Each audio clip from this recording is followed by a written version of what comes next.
Enfin, de ce point de vue-là, j'ai une position qui est assez claire. Vous m'avez posé la question, quid de l'ouverture des frontières par rapport à ça.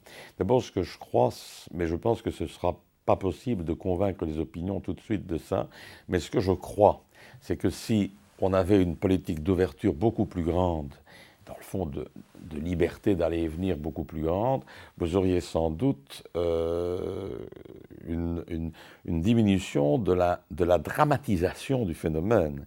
Parce que se passerait-il si un étranger sait qu'il peut venir et repartir et puis revenir quand il a envie de revenir?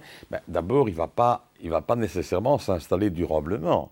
Il va peut-être venir ici pendant quelques mois, pendant quelques années, travailler, gagner un peu d'argent et puis aller l'investir dans son pays ou peut-être dans un autre pays. Je veux dire que comme il pourra le faire librement, bah, il n'y aura déjà pas de clandestinité, ce qui est la pire des choses. Bon, donc c'est déjà un premier élément. Deuxième élément, il est probable que si ça se passait comme ça, il est probable, je ne dis pas que c'est sûr, mais il est probable que les personnes qui viendraient ici pour se chercher un autre destin, eh bien, iraient chercher leur niche économique. Et donc, vous auriez une répartition sans doute beaucoup plus harmonieuse de la présence de ces nouveaux Européens dans nos pays. Donc, dans le fond, jusqu'ici, on n'a pratiqué que des politiques plutôt coercitives ou de fermeture. On n'a pas essayé l'autre formule.